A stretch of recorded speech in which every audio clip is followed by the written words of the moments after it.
Oh boy.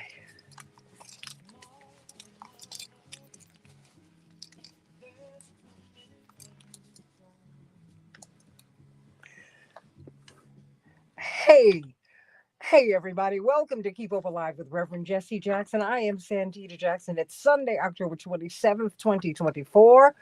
We are about a week out from the election. Have you voted already? Almost 39 million Americans, according to NBC polling, and not polling data.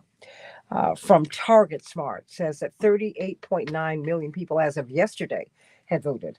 About 59.462 million mail in and early person votes have been requested. So, what's going on? Are you voting? I want you to call us at 866-594-HOPE, 866-594-4673. Are you among the undecideds? The data shows that the undecideds don't decide the election, everybody. You do.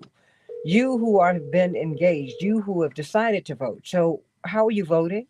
Or what are the issues that matter most to you? It's less than a month to go. Less than a month, please. It is about 8 or 9 days before the election. It's unbelievable, but we're in election season, everybody. And the polls show a race that is a dead heat. Fortunately, we saw our forever First Lady out on the road giving a speech for Vice President Harris yesterday. And what a wonderful speech it was. It was really looking at men and talking about reproductive rights. There's a lot of work that has to be done, certainly, in the next few days. And as Black men are targeted, my question today is, where are white men? Where are white women? Where are Latinos, Latino men and women? Because they need to be convinced. The majority of Black people, the majority of Black voters, well north of 95% of Black women are supporting Kamala Harris. About 80% of Black men are supporting Vice President Harris. It seems to me, as everyone has been playing up the so-called gender gap in the Black community, which really is not a great one. Good morning. There's a bigger one in other communities. What's the deal, everybody? Call us at 866-594-HOPE. Hey, Carol Saskin. Hey, Barbara Jean. Everybody, please go to the Reverend Jesse Jackson Senior Facebook page. We're streaming there live, as we are on Santita Jackson and Friends, and we're on X at Santita J. At Santita J. And the Santita Jackson Show YouTube channel. Please go there, everybody. And let's talk about this tighter than this race. What's going on, everybody? What's going on in Georgia? There are voter surges there, and in North Carolina, even with the storm, even with the hurricane, the massive damage. $600 million has been allotted to North Carolina, but their governor said they need $53 billion. We haven't counted the other 5 states that have been walloped by hurricanes Milton and Helene. So what about that? Let's talk about this all here on Keep Hope Alive with Reverend Jesse Jackson. I'm Santita Jackson. Hey, Tracy, sending you so much love. Are you registered to vote? If you are voting, please go to vote.org and find out where you can vote, if you're still on the rolls. If you're in a state where that has same day on-site voter registration, go there, get registered, and then vote. And if you have trouble in the polls, call 1-866-OUR-VOTE, 1-866-OUR-VOTE. But I have some people much smarter than me in that space about, we're going to be talking about that coming to you right here on Keep Hope Alive. But first, let me say congratulations to my wingman, Jeremy Geiger. He has taken himself a bride. How you doing, Jeremy? And you were in Cuba, and there was no electricity? No electricity, no hot water after a while, no internet. But nice. Cuba, we survived. The people were very nice to us. So we made it work. And congratulations. Thank you. Oh, we're so proud of Jeremy. I'm a hubby. You're a hubby. Isn't that so sweet? We just love it. He said, What I set myself up for. Help me. Happy wife, happy life. Congratulations, Jeremy. Oh my goodness, I'm so happy. I'm so happy for him. Hey, Kenya, how you doing? Where's Stacey Abrams? Where's we need all these people. We need all hands on deck. So why don't you call in, Kenya? Everybody call in. Chad Upchurch, Trump, Vance 2024. Well, you know what? I want you to call in too, Chad. Let us know why you're voting the way you're voting. You won't get any judgment here. That's not where I'm going, but certainly we want everyone to get out and vote. And I'm glad that you're listening to us today. Please, everybody, call us at 866-594-HOPE, 866-594-4673. Let's talk about election 2024, not just on the presidential level, but we've got an incredible uh, senatorial race in Texas. Colin Allred could become the next senator from Texas. He could beat Ted Cruz. It's very possible. It's within the realm of possibility. And we've got major races and just all over the country.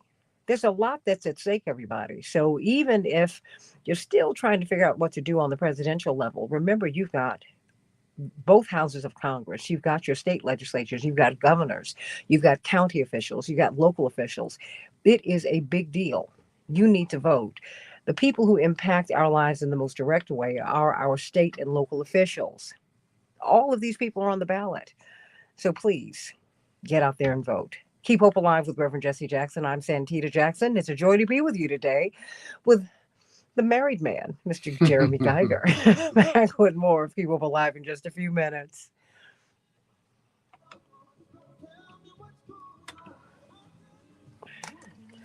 Unbelievable. Congratulations, Jeremy.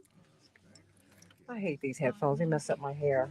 See, when I was wearing it pulled back, it didn't matter. Now it does. Okay. Hello. Now, who do I have with me today? You have Reverend Yuri, Attorney Jones, State Rep Reynolds, and Attorney Hoffman. Okay. Let me say hello, everybody. Hello, good morning. Okay, I love it.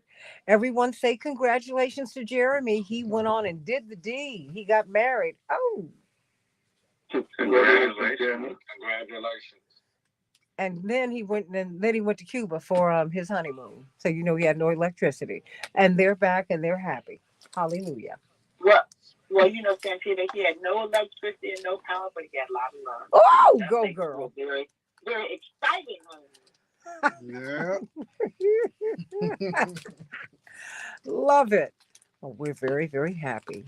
So everybody congratulate Jeremy. We're sending him much love. Carol, Barbara Jean, Chasey Long, Kenya, Chad, Velma, sending you much peace and respect, my dear friend.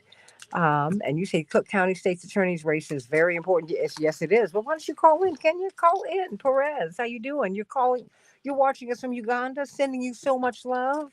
Hey. And that's right. And Kenya just gave you a congratulations. Thank you. So everybody like and share, thumbs up. Hey, and Chad, you can call in too, because we welcome all folks who are voting, and even people who are not voting. We hope that you will, but we want to hear even why you won't. But so my people, how are things? What's going on I'm going to ask everybody about what's going on in their necks of the woods. But how is this race with Colin Allred looking, Representative Reynolds? Well, Santita, good morning, and everyone. We're not on the air yet, but we're just talking. Oh. But we are on Facebook. Oh, okay. Well, yeah, it's looking very tight and getting tighter. The momentum is shifting. He got a big boost over the weekend, particularly on Friday, when Kamala was here for a rally in Houston with 30,000 people in the stadium and 10 million plus views online. Oh, wow. or however they watched it. They had over 10 million views, and he was endorsed by Beyonce and Kelly Rowland. So it couldn't have got much better for him on Friday. The Senate Victory Fund is kicking in additional $6 million over the next few days for more TV. So we think that this race is a real close barn burner that will be very close, and he has a real shot at winning.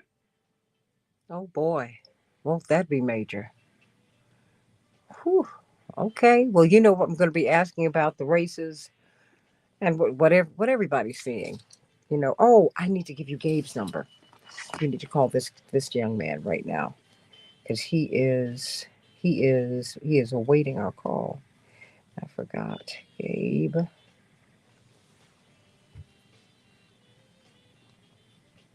call him right now, please. Yeah, because he's on the road. Ooh wee. Okay. Okay. So we got this. Oh boy.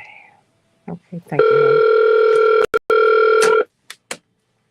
Okay. Let me turn my phone off.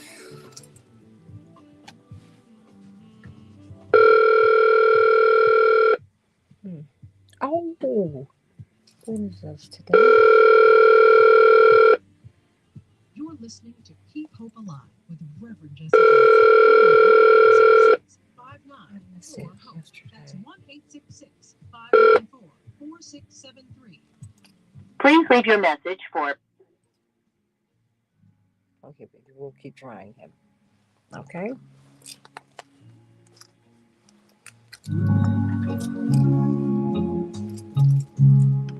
People get ready, have a train of time. Hey, everybody. Welcome, welcome, welcome to Keep Hope Alive with Reverend Jesse Jackson. I'm Santita Jackson. It's a joy to be with you today. You know, Reverend Jackson, more than 40 years ago, said there's a freedom train a-coming, but you've got to be registered to ride. In many states, there is an opportunity, rather, for you to have same-day on-site voter registration. So please take advantage of that. Get out and vote, everybody. Get out and vote. Call us at 1-866-594-HOPE, 1-866-594-4673. Are you voting? Are you among the undecided? Are you among the convinced and convicted? Do you want to share whom you're going to vote for? Well, you know, we want to hear from you so we can take our own soul poll. But there are many races all around the country that are of tremendous consequence.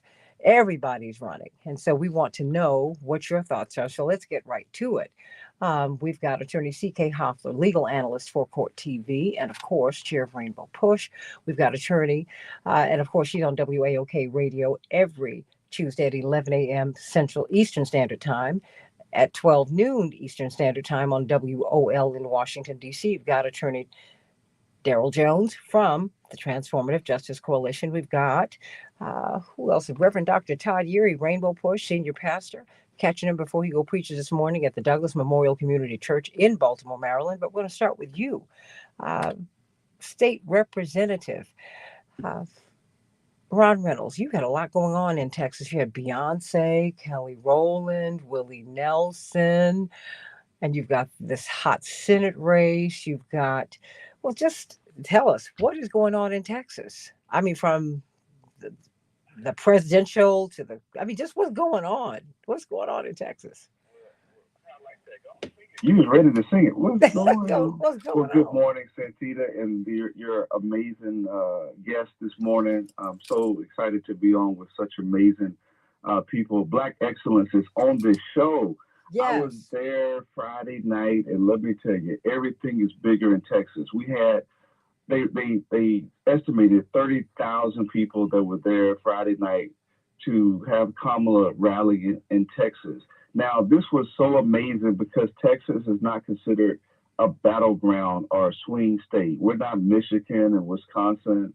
We're not really on the radar for Kamala to win Texas realistically, right? But she was here talking about reproductive freedom, making the case of why it's so important to protect women's bodily autonomy and a woman's right to choose, contrasted with Trump and his Project 2025 national abortion ban with literally no exceptions for rape or incest. And we believe that the real reason she was here was to make it plain and clear that we need to elect Colin Howard as our next United States Senator over Ted Cruz.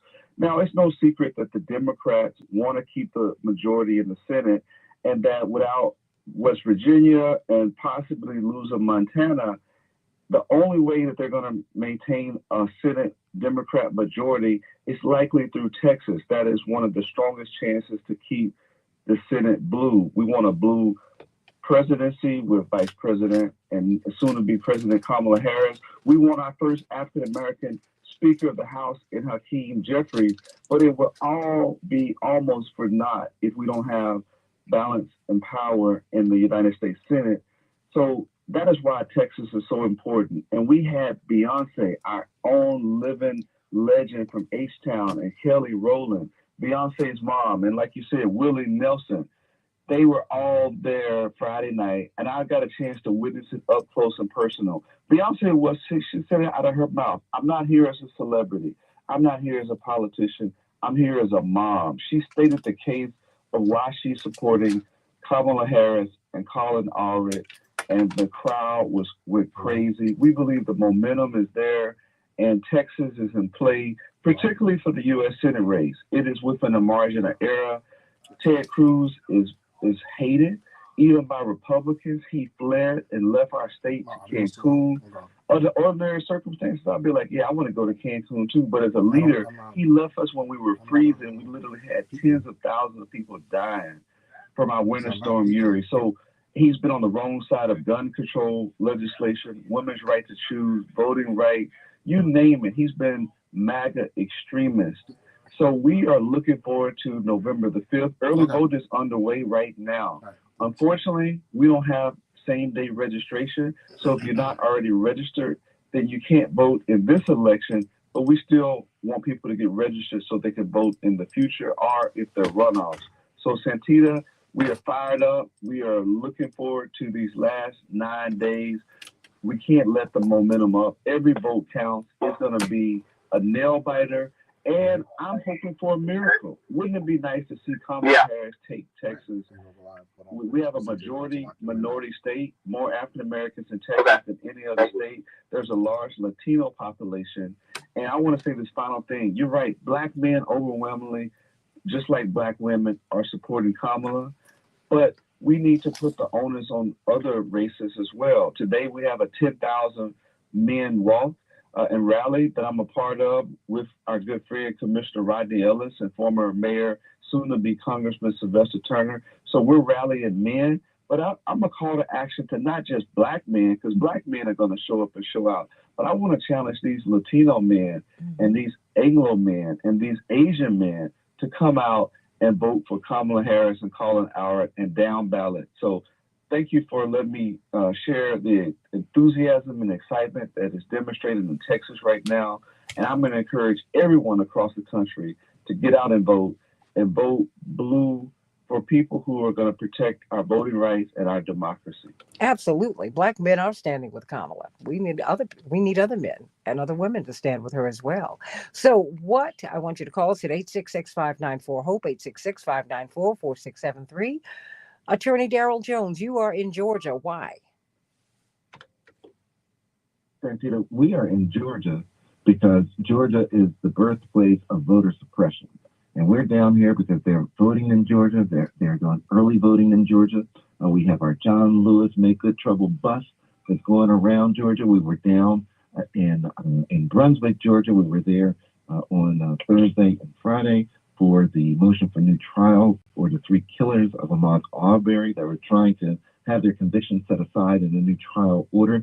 We're hopeful that will not happen. But from there, we went straight to Friday, and we took the Arbery's, and we encouraged everyone across the nation, but definitely in the state of Georgia, to join the Arbery's. And we took the bus of Arbery's to the polls to vote. It was a voting time. It's voting season.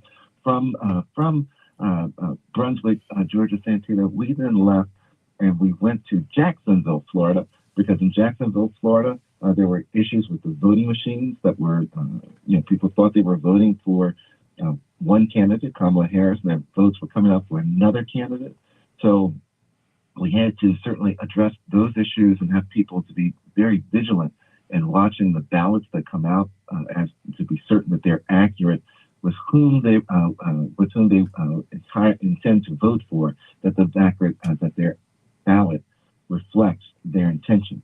We left Jacksonville, Florida, Santita, and we came back into Georgia, and we're now in Savannah, Georgia. We're here for Savannah State Homecoming. We'll be going to Souls for the Polls today. We took people to vote Saturday in Savannah, and we'll be going with three of the largest churches in Savannah to the polls today. So this is voting season. There were hundreds of people that showed up for the Savannah State University Homecoming Parade. We were part of that parade, along with Black Voters Matter and a couple of other organizations.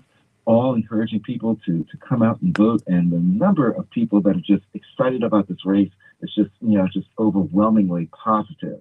So it's great to see the high numbers of voters in Georgia, as CK will certainly tell you, that are showing up. But you know what? It's also great to hear the people that have not voted yet, that are planning to go vote, the number of people that are voting for the first time that are coming up. It's just an exciting time in Georgia, and we'll continue to push for people to come out in the state of Georgia and across the country and vote. We are joined by Gabe Drobny. He's been on the show before. He is a Democratic organizer, and he has been on the road really. He's been in Pennsylvania, and I know you're going to be going to, one or two other states before we wrap this campaign up. But tell me, you have knocked by June before you went on the road, you had knocked on 30,000 doors, Jeremy, 30,000 doors. So what are you seeing now, particularly in this battleground state of Pennsylvania? Yeah, it's great. It's great hearing everyone. Daryl Jones, it's great hearing. I love the excitement this morning, Sunday morning. So in Pennsylvania, it's going to be, I think the entire election depends on delivering the state of Pennsylvania for Kamala Harris. It's so important to Rust Belt state. The union vote is going to be a challenge. Not getting the Teamsters endorsement was a big deal, especially in the Rust Belt state of Pennsylvania. Central Pennsylvania is going to be very close. The Pittsburgh area is going to be very close. We need to get all hands on deck on Pennsylvania. And you're seeing there that, once again, it was said on this call earlier, the Latino vote is also a struggle in Pennsylvania. The vote has been flipping right. So the Harris campaign needs to get the ground game going, and now the border issue is a major crisis, and I do think that if the Harris campaign loses, it is simply because they did not do a good job on mitigating the bad press on the border. And the border is a big, big, big issue. It turns out is looming large all over the country. We certainly see that in Chicago, which is where you're from, Gabe Drobny. It is a big issue in all communities, although it's very interesting, more than early on in the in the Ukraine conflict. Early on, more than 38,000 Ukrainians were brought to Chicago. Jeremy, did you know that? Nope. Oh yeah, fast tracked to citizenship, fast tracked to not just home renting but home ownership, fast tracked to jobs. But no one's talked about that. 38,000 in a very short period, in a very short window. And there are more. We have an area in Chicago called Little Ukraine. No one's talking about that, Gabe. What do you anticipate going forward because are you going to go to another state now? Wisconsin, Milwaukee at noon Central Time. So I will be there the rest of the day and night. And I was, I've been there now a handful of times. Milwaukee's a favorable blue city, but you got to get turnout up. And, the Harris campaign needs to start talking about what they're going to do for the economy. That's the last days and seconds of this election day until the polls close on November 5th. We cannot no longer talk about saving democracy. It's not working. You have to talk about the economy. You got to make the push. You got to try to get that the low-hanging fruit that's still out there. And like it was said on this call earlier, the Latino vote, you can still get it. And we need to try to get it right now, because that is the block of voters that are out there that is still untapped. It's the lowest voting turnout in demographics in the United States per demographic. So that's what we got to do. We got to get all hands on deck in economy. No longer talk about saving democracy, because the messaging is not working, and we're seeing it. And that's why the border attack on Harris has been a really, really big issue, because it's about what are you going to do for the economy. Hey, everybody, call us at 866-594-HOPE, 866-594-4673. Attorney C.K. Hoffler, what say you? To see what's happening in Texas. I believe that Texas is in play. I'm optimistic, and I know that Tom will win that election. And I'm delighted to see that all the turnout and how many people viewed, because that just tells you people are hungry to hear, to see, to believe. I'm also delighted, of course, we said this in the last week, Santita, that even though people are trying to divide Black men and Black women, I refuse to let people divide our community. And that is what's happening because, as we've always said, the second largest demographic supporting Vice President Kamala Harris is Black men. So we put that issue to bed. That doesn't mean we don't push for more of every community. Even if we have 80% of Black men supporting, we need to strive for 90%. If we've got 90% of Black women, we need to strive for 95, 96, 98, or 100. But we also have to look to other communities, just as your last speaker said, you know, the Latino vote, that forever troubles me. Sitting here in Georgia, where we had at one point some of the most draconian and oppressive immigration laws statewide in Georgia that were reversed. Why? Because when they tried to get rid of and deport some of the Latino workers that were undocumented, guess what? Nobody was going to work in the field. So they reversed it because business people, farmers, and the like said, wait a minute now, this is draining our business. So it's very interesting, the hypocrisy that we see. But the immigration question, Santita, I agree, is really, really having a negative impact on the Harris campaign, but it is still winnable. And I'm delighted that there are all these other places where we're seeing Pennsylvania, Texas, all over the country, movement. But in my humble, completely biased opinion, Georgia is going to determine the election. And so I'm back here focused on Georgia. Daryl Jones, Barbara R. Weintraub, one of the Justice Coalition, Black Voters Matter, all of our partners. And by the way, they're all part of the Rainbow Push Coalition. Let's just say that, because Reverend Jesse Jackson Sr. put the blueprint. He gave us the blueprint on what to do. And to see decades later, years later, to see all of these organizations moving forward in such a robust way, it just warms our heart, and we're very thankful for the work that they're doing. And Georgia needs that push to the bitter end because there's a lot of voter suppression still lurking. But we're breaking numbers and the number of people that are voting. We're breaking barriers and the number of people who are voting. And that tells you that people refuse to succumb to voter suppression. And they're getting the message. Vote early, because then if there are any little problems, any aberrations, they can be fixed. They can be addressed. And just as Transformative Justice Coalition was in Jacksonville, Florida, how absolutely insane is that? Where you're casting your vote for one candidate, and what comes out is you're voting for another candidate. That's voter suppression at its best. In Georgia, we're seeing a lot of trickery, a lot of suppression, but I love the will of the people to overcome that. There's so many seniors have voted, so many, Santita, and friends and everyone listening. Sure. African American voters, our seniors have come out.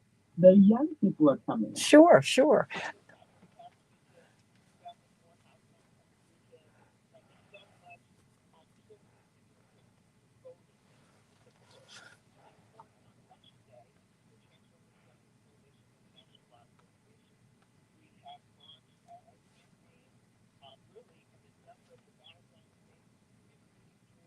Yes.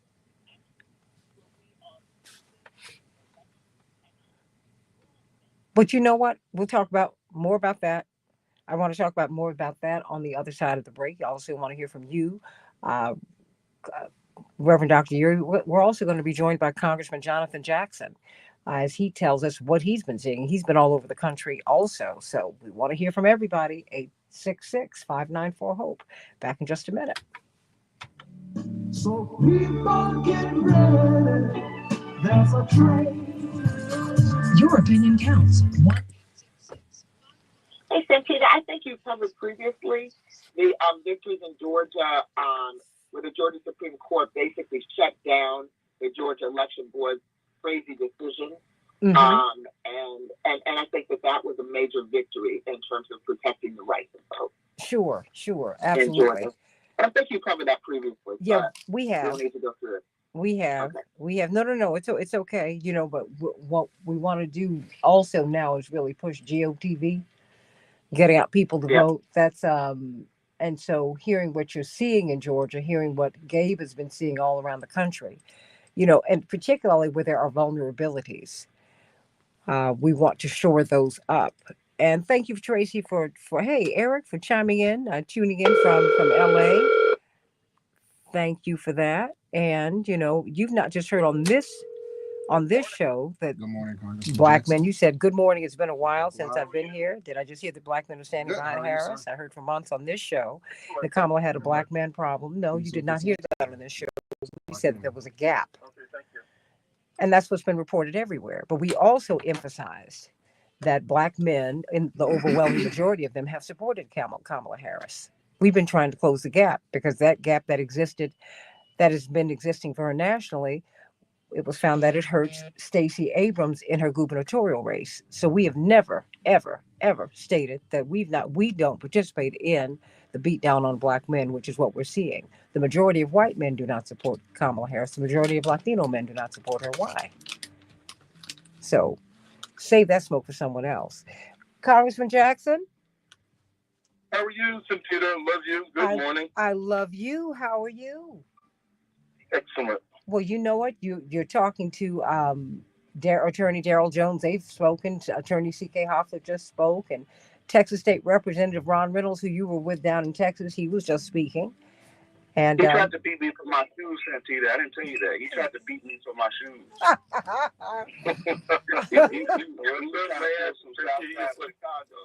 He tried to jack me in broad daylight in H-Town. Well, you were looking mighty sharp. We got Todd. I was like, oh, I'm not mad at you. Stay right there. Oh, you all are just crazy. Clothes. Hey, everybody. Welcome to Keep Hope Alive with Reverend Jesse Jackson. I'm Santita Jackson. Rise and shine and get out and vote, everybody. We've got a little more than a week and a day, right? 2 days to vote. Get out and vote. 38.9 million people as of yesterday had already voted. More than 59 million requests for mail-in ballots and early voting access. Those requests have been made. But we've got to get everybody out and vote. And of course, we saw Beyonce this weekend and Kelly Rowland and Willie Nelson. And we also saw our forever First Lady, Michelle Obama, give a rousing, everyone gave the Vice President Harris her ticket, and Governor Tim Walz gave them a big push. But now we need help from you. But there are down ballot races. There's a lot going on. We're going to pivot to you, Reverend Dr. Todd Geary. But before we do, we welcome to the show Congressman Jonathan Jackson from the 1st Congressional District of Illinois, who has been campaigning all over the country. Congressman, how are you this morning? Hey, in Houston, going through churches with my friend, colleague, Congressman Colin Allred, as he now is running for the United States Senate against Ted Cruz. And we sent buses yesterday morning into Michigan and to Wisconsin from the 1st District. So we're doing our part and feeling great about it. Love to see the enthusiasm out here. So exactly what are you seeing out here? What kind of enthusiasm? And are you seeing enthusiasm down ballot? Because you've been down there with State Representative Ron Reynolds, who's head of the Black Legislative Caucus, I might add. You've been down there campaigning for Congressman Allred, your colleague, before.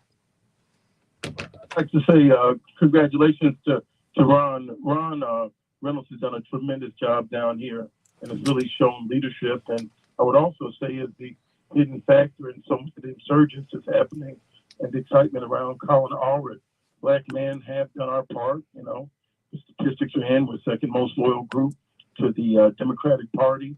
Although we've been injured and hurt and harmed in the past, we're big people.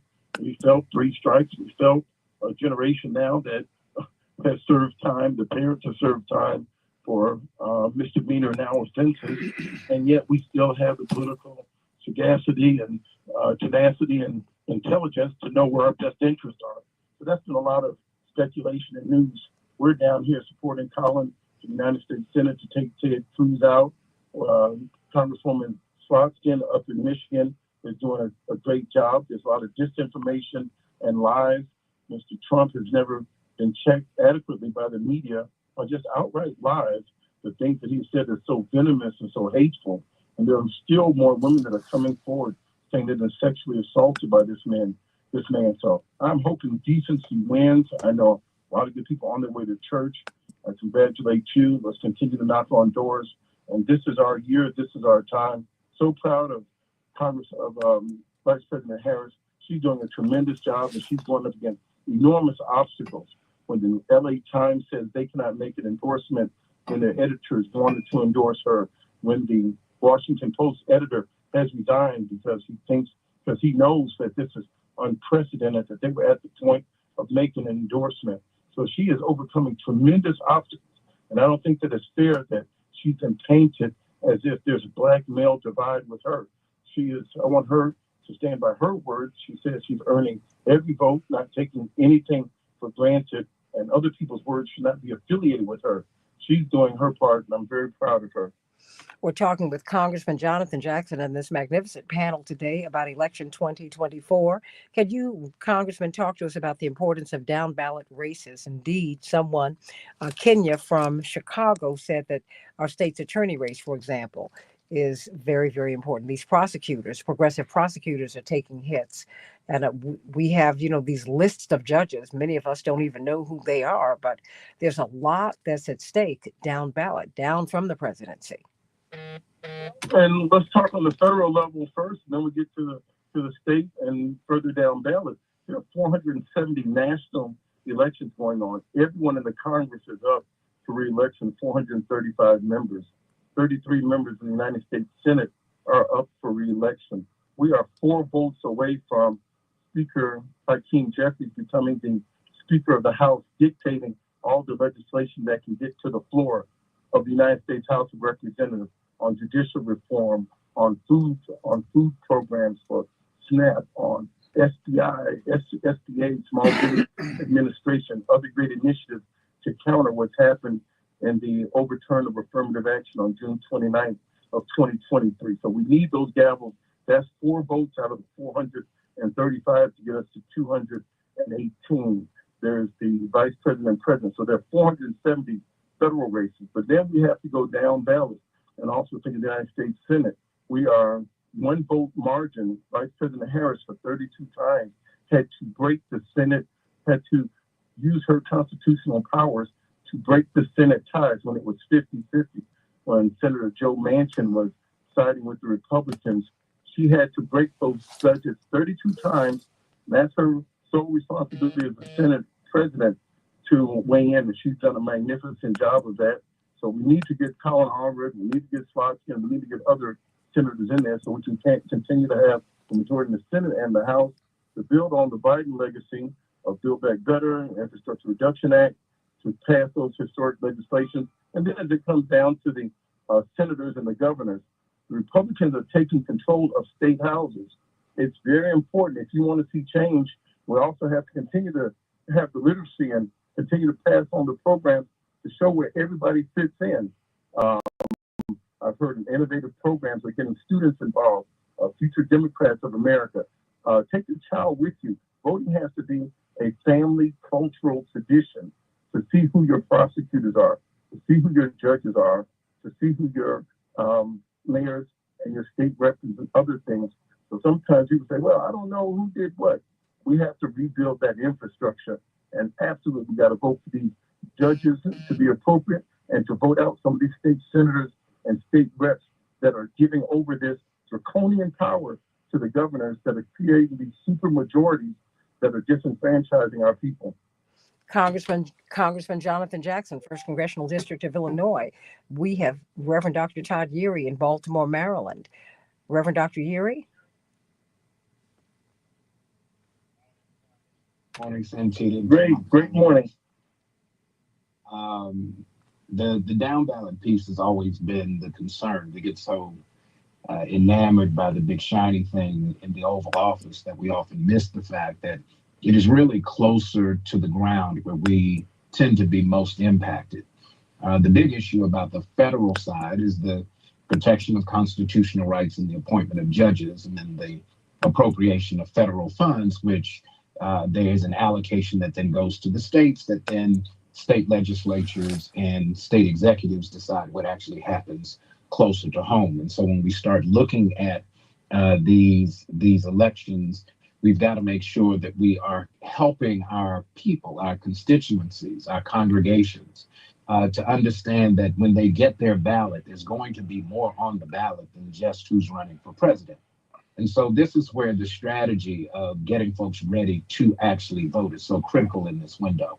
Sample ballots are key, making sure that folks can know what's on the ballot because they can actually look at it before they actually get to the polling place is critical. They can then look at not only who's running, but what issues are there. In Baltimore City, there are a number of efforts. There's a question about reducing the size of the city council to further constrain the representation of underrepresented communities in the place where redlining actually started. And so when we start looking at this issue, who's going to win the U.S. Senate seat, where Angela Alsobrooks is running against a former two-term Republican governor in what has often been a clearly blue state, that's a big issue. And if we're not talking about the totality of what's on the ballot and helping folks be empowered, that will help alleviate the intimidation that often comes from participating in a process that seems to be getting more hostile and difficult. We've heard about instances in other places trying to set fire to drop boxes, assaulting a poll judge for asking that someone take off a political campaign hat. Those are the kinds of things that we've got to equip, much like happened in the height of the civil rights movement, knowing that nonviolent social change was going to come by way of being able to resist the hostility coming toward us so that we could move forward to the change that we had been demanding. And so what we are looking at in Maryland and in other places is not just the campaign slogan, Gabe is right. We got to help translate and interpret the issues that are really, really key and important, whether it directly impacts folks or not. If it's on their mind, it's going to impact how they vote. And we got to look at this as a turnout race. This is who's going to get there. The percentages only matter as the numbers get bigger. If the numbers are small, the numbers that are low turnout, particularly from communities that need to show up. If we go back and look at 2016 and 2020, we already know that when Black voter participation overall, in terms of the total number of votes, goes down one election cycle to the other, the outcomes are not good for the interests, not only of the Black community, but for other adversely impacted communities in the country. We've got to answer D, all of the above, and do as my colleagues on this in this conversation have said, to make sure that Lottie Dottie and everybody is represented in the final outcome. Because what's good for those who find themselves at the bottom will indeed raise all boats in America. 866-594-HOPE. Gail Drobny, I want you to put something out there, and then I want Congressman Jackson to respond to it. What are you seeing are the points of vulnerability with this ticket? Not weakness, but vulnerability. Where can we be shored up in the next week? Gail Drobny. Yeah, we it's good to hear from you, Congressman Jackson. Thank you for everything you do as a public official.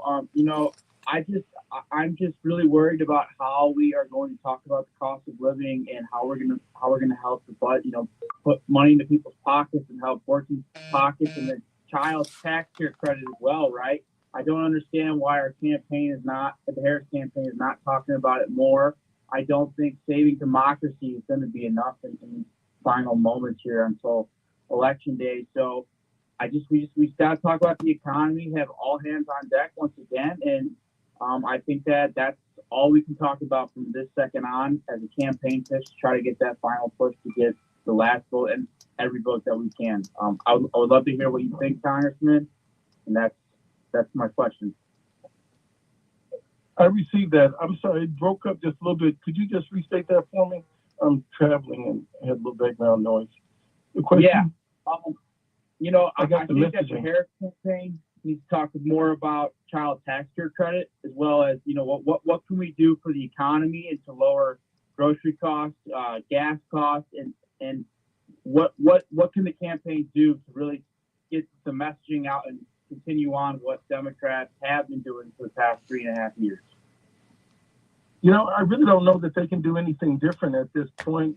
200 and if you will, almost 260 hours left in the campaign.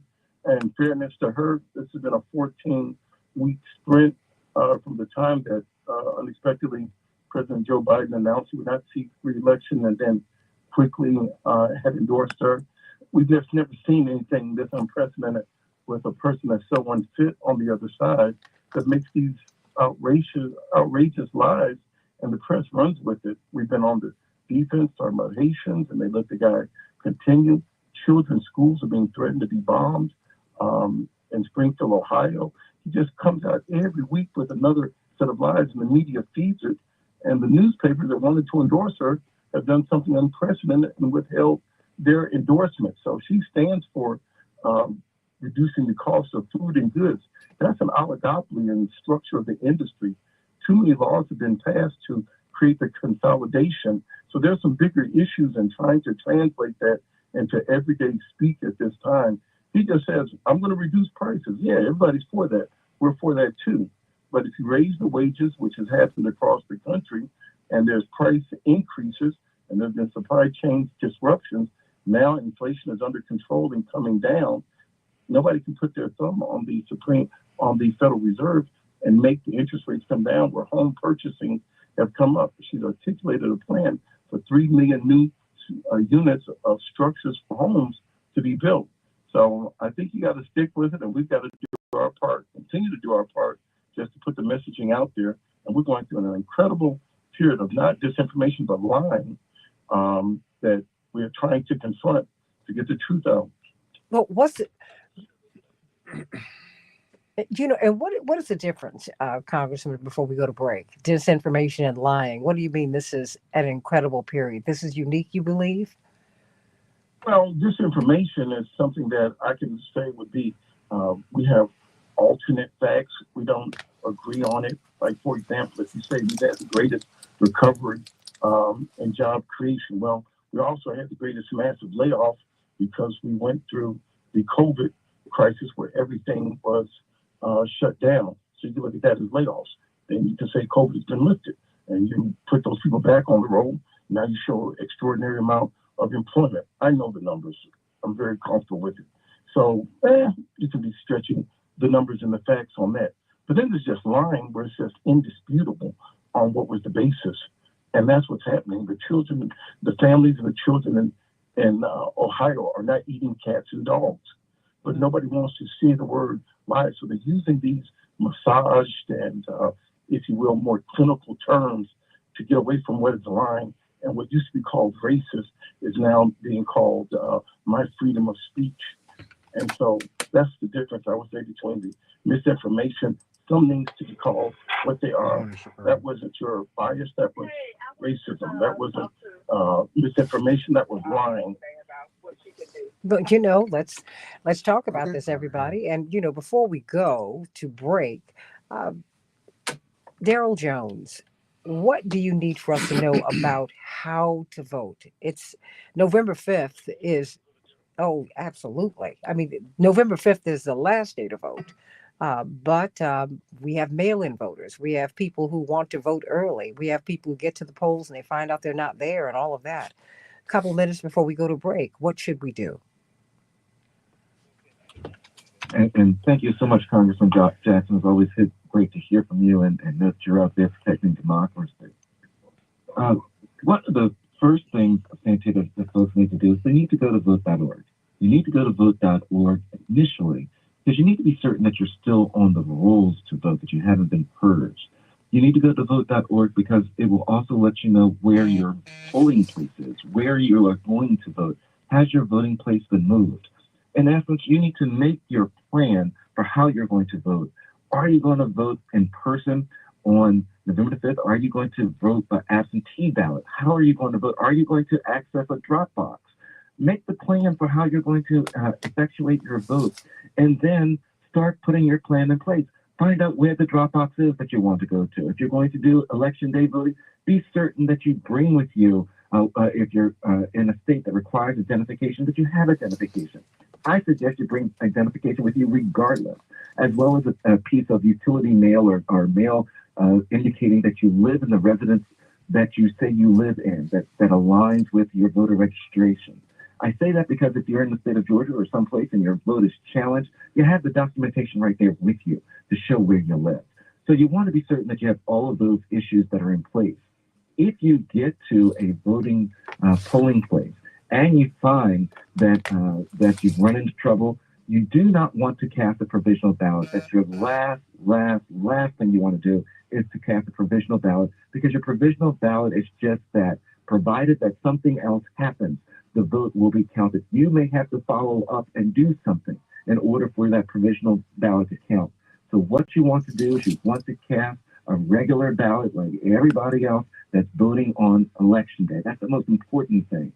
And I tell you, Cynthia, as you, if you're in a state where you've been purged and the state has same-day voter registration, you can register on the spot, same day, vote on election day. Be certain to know what your outcomes are. If you run into issues, you can call 866-OUR-VOTE, 866-OUR-VOTE, to have a lawyer assist you in addressing the issue that will be there.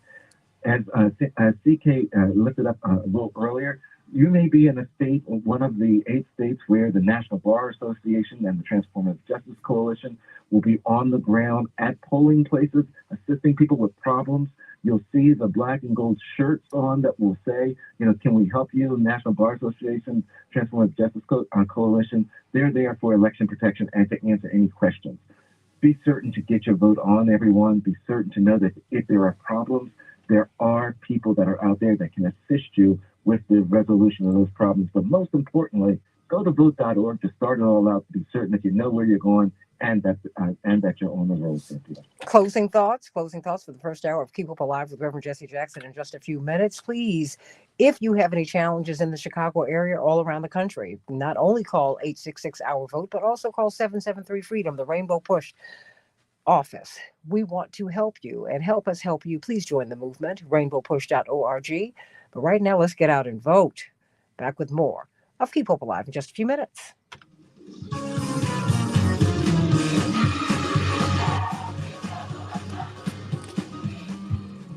Coming up, we'll have closing. Who? Chaparral. Oh, no. Everybody, Chaparral is on. Well, she's on hold now. She's on hold. Well, Okay. Congressman, are you going to have to leave right now? I do. Okay. I love you. Bye-bye. Bye-bye. Everyone, just so that you know, that's my baby brother. So, yes, that's That was cute. I have to let you all know that.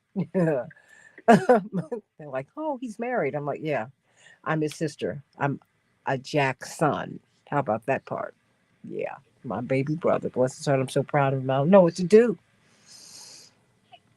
Oh, and Chaparral, we're going to bring you up. Why don't you bring her up so we can just giggle with her for a hot second? We're going to bring her up in the second hour. Chaparral? I'm here, Santita. I'm scared of what you're going to say. But we've got CK. I might be bringing Chaparral with me if we get to Atlanta, which is scary, but that's all right.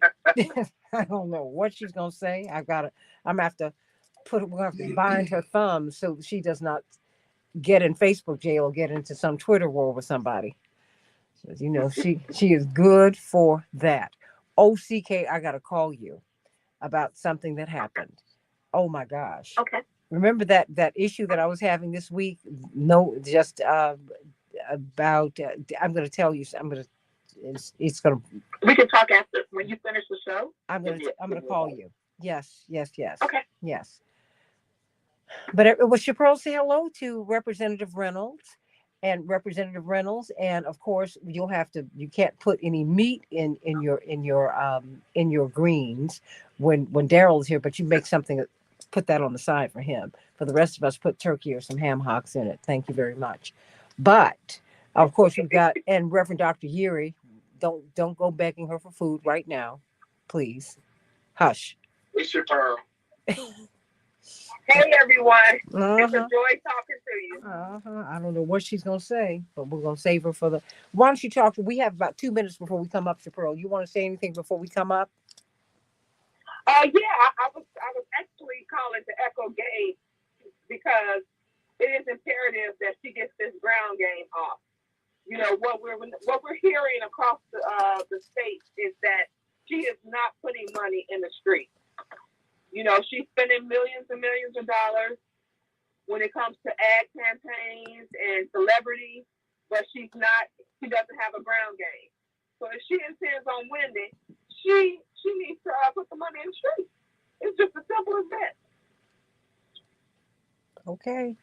Well, you know, we're going to get right to you so you can say what you need to say. And you know, I think that needs to be echoed. In Georgia, there is money put in the street, though. So I think maybe it just needs to be replicated in other jurisdictions, in other states, because we are seeing it in Georgia. Yeah, but you know, she got to get Chicago, and Chicago is a point of vulnerability because of this migrant crisis in the Black community.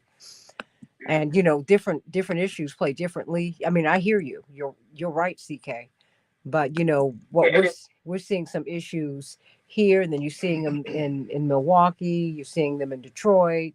I mean, you know, when you get around here and see these other pockets and how and what people are, and in New York, you hear what people are pushing up against. That's what we want to. Right. We're trying to help them to understand what it is that they need. But CK, you're going to be leaving us, yes?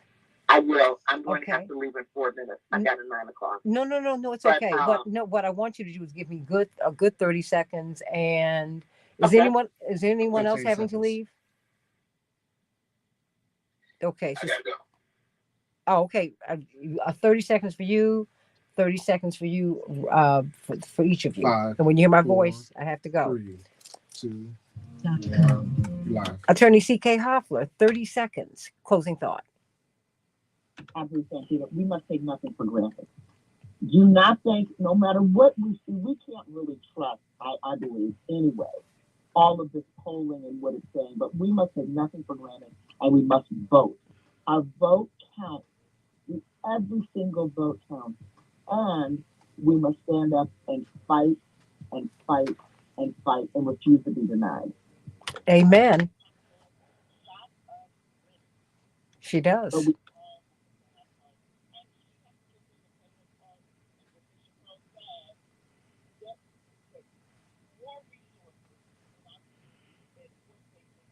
Just some of the battleground states. Because the resources tell you that you're present.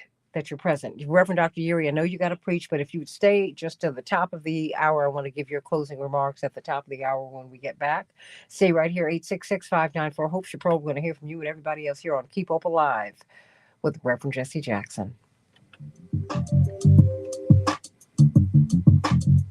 Thank you for listening to Keep Hope Alive with Reverend Jesse Jackson. For more information on upcoming shows and guests, please visit our website at www.keephopealiveradio.com. Okay. Sending you so much love, CK. I will call you after the show. All right. Talk to you. Bye-bye, everyone. Okay, look at your text. She's already gone. Oh, okay. Well, Bye, CK. Okay, she has left the building. All right, everybody, we're going to come right on up. And Reverend, I'm going to give you the mic for about 1 minute, 90 seconds, and then we'll be in and out, okay? Hey, Ashley down there in Memphis. Sending you so much love. Chaparral, you still there? I am, Santita. Okay, hold on for us, okay? We're coming up very shortly.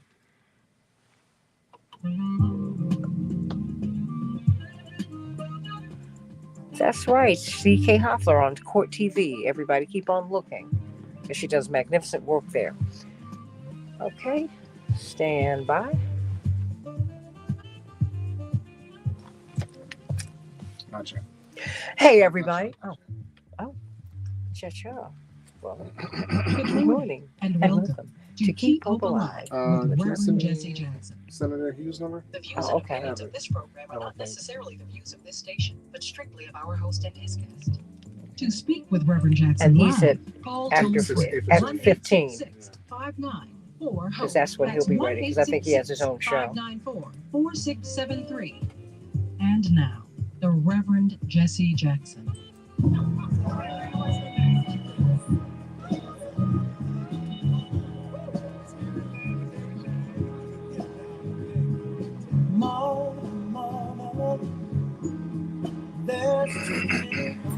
Hey, everybody. Welcome, welcome, welcome to the second hour of Keep Hope Alive with Reverend Jesse Jackson. I am Santita Jackson. It's a joy to be with you today.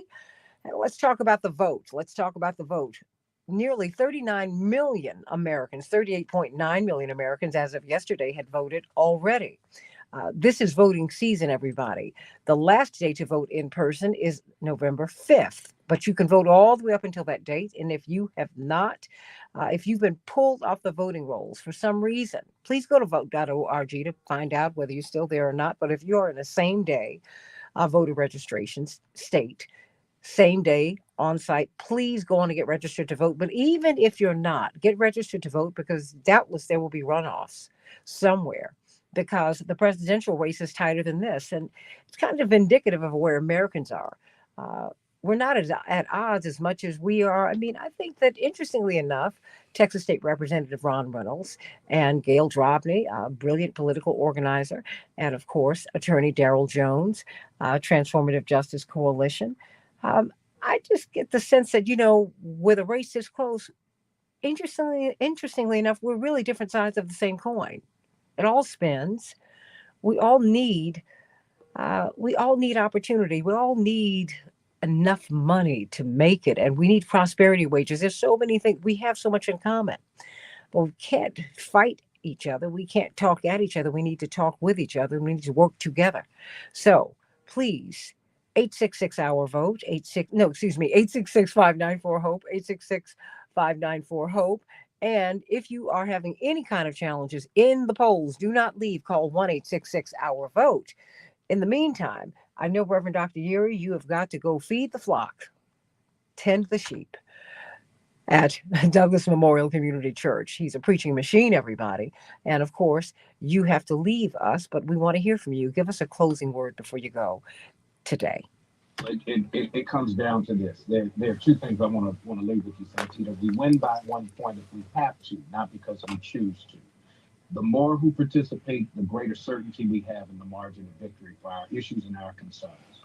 But here's what it really comes down to. The margin of error in polls is always a statistical calculation. The margin of error when it comes to elections, the error is zero. Either you do or you don't. Either you can or you can't. And so everybody who can must vote their interests, their concerns, because as voter participation goes up, the priority issues begin to change. We've got to make sure we're heard in this election, up and down the ballot. Get your sample ballot, get your ID, get your snacks, put on your comfortable shoes. If you're coming from church, put your slippers in your purse, put your slides in your back pocket if you have to. But we've got to make sure that we are not missing in action in this election. We'll win by 1 point if we have to, not because we choose to. We got to run up the margin. That can only happen by voter participation at scale. Amen to that. Let's talk about the vote, everybody. Going to hear from you, 866-594-HOPE. Back with more of Keep Hope Alive in just a few minutes.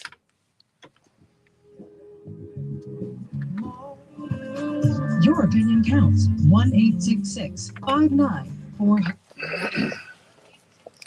Darrell?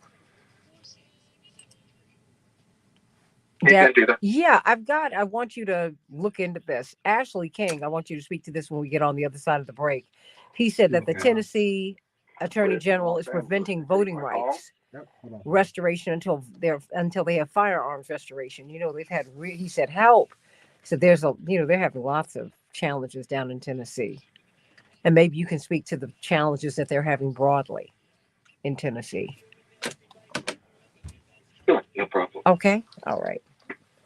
We got Fred from LA on. Okay. Hi, Fred. How are you? No, he's on. Oh, yeah. Okay.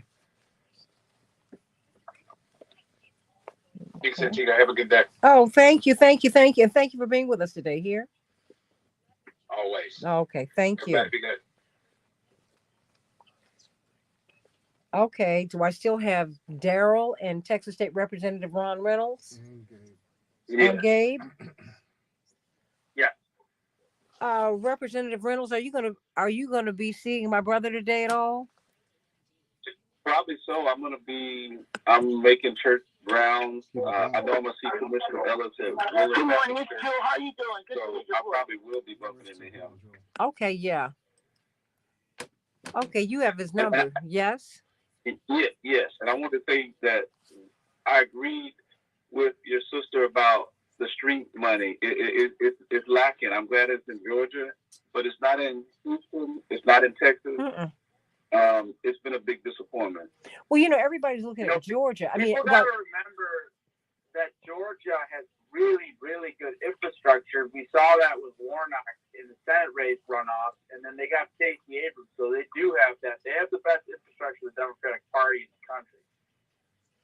Okay, but put that out there too.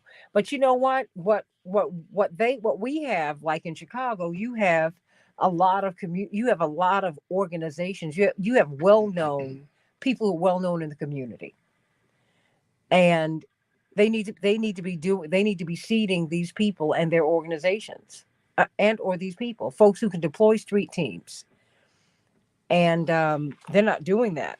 And you can't have a Washington focused campaign. And that, just doesn't, it doesn't read well, particularly in an anti-establishment moment. Not even moment, just people are not feeling the establishment, period. And that is a growing issue. And so, Georgia is not emblematic of where they're focusing on Georgia because, we've looked at Fonnie Willis, some of it is, the theater of it all. But we're talking about what these folks need on the ground. And folks are not feeling it. And Chicago is an organizer's town. I think Gabe can attest to that. And you're not feeling it here.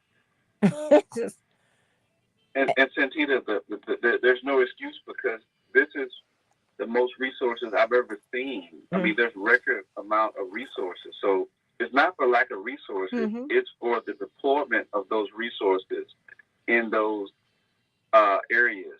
They don't mind giving it to the consultants to put TV and things like that, or consultants from DC. But it's not like they want to empower the local communities on the ground. That's been a disappointment, and I'm sure Daryl can attest to that with Transformative Justice Coalition. But it's been a big disappointment. I could tell you that. And you know what? And it's not too late.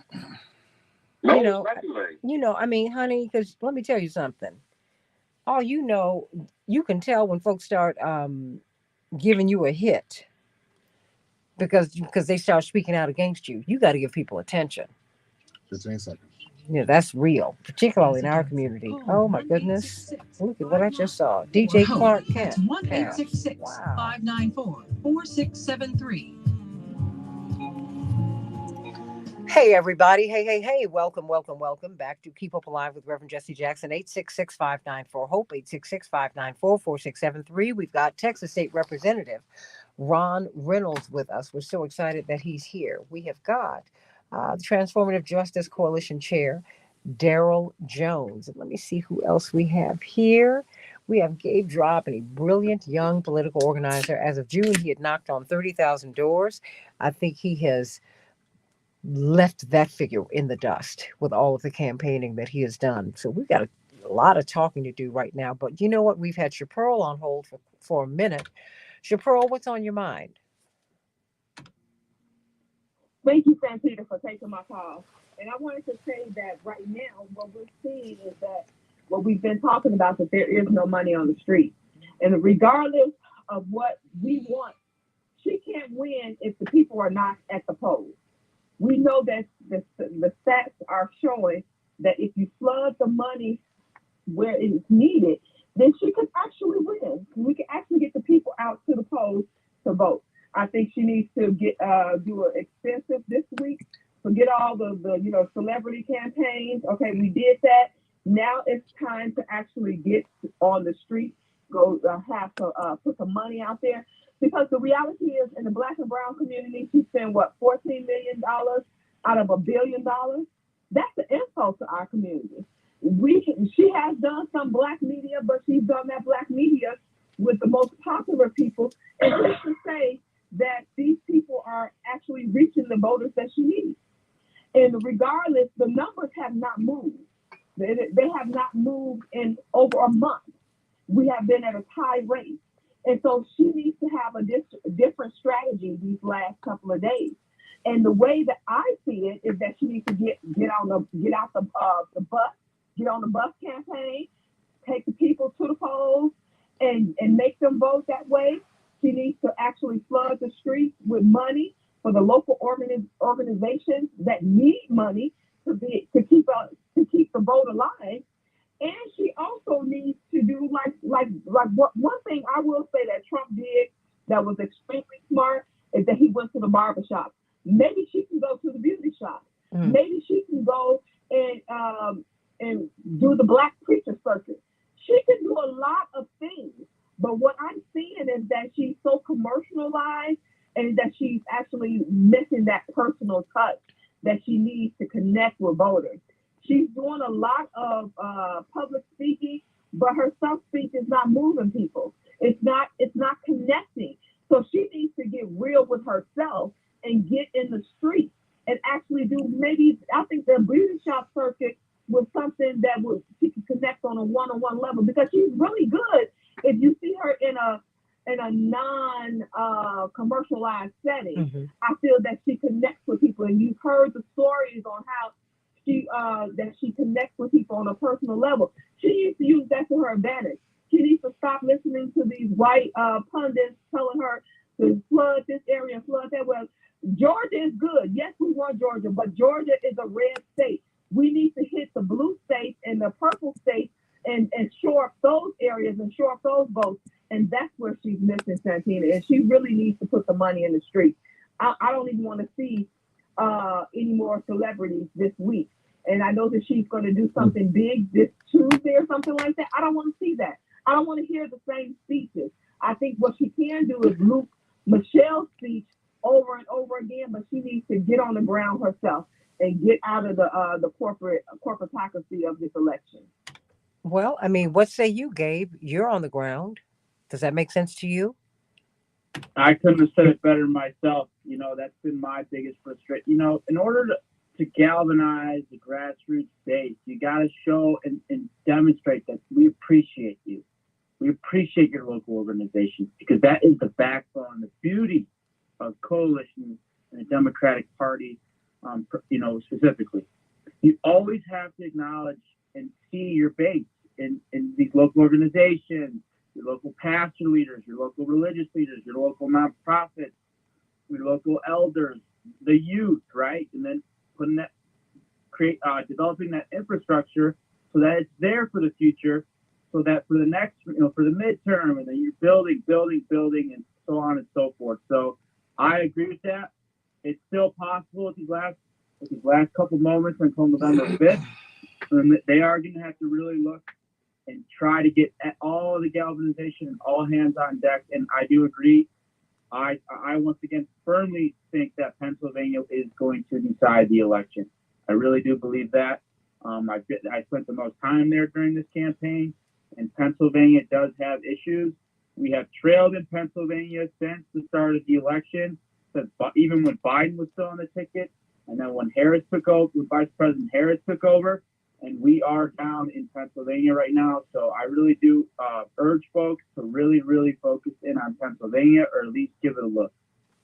Why do you keep pivoting back to Pennsylvania? What is it about Pennsylvania? The issue with Pennsylvania is that the reason why, Trump won in 2016 by 80,000 votes. The reason why Biden was able to get it back is simply because that's his home state. He has those deep relationships there. He's seen and painted as a centrist. They like that he was a Kennedy Democrat. They like that he's Catholic. Harris is naturally going to have an issue with swing states and Rust Belt states in the heartland, as they say, because she's from California. And when you look at California in the national spectrum, even in the Rust Belt, working class, the truckers, the construction workers, the Teamster union members, it doesn't resonate with them because they see Nancy Pelosi, as California's Nancy Pelosi state, the Gavin Newsom, they see it as a billionaire class. You can't tie in a Silicon Valley messaging and just nailing Trump, Trump, Trump, Trump, Trump. When if you're a single mom with 3 kids, you should be talking about child care tax credit, because that's what their issue is right here, right now. They want to be in the party. When we keep talking about these, these cute and very hip and fun ads, that's not helping people's wallet. So the most effective messaging throughout the campaign has been when they're talking about the Inflation Reduction Act, building infrastructure, cleaning lead in the water pipes. As boring as it may sound, it resonates more in those Rust Belt states because those are serious, serious crises. And we're seeing that. So I really urge folks to really look into those matters. Just attacking Trump right now in these last 10 days, I'm saying, that he's a threat to democracy. We've heard that since he's been in politics in 2016. So let's talk about the good things that the Biden-Harris did throughout their past 3.5 years, which has been the Inflation Reduction Act, the Bipartisan Infrastructure Act, and just message that into what the issues. Everybody needs infrastructure.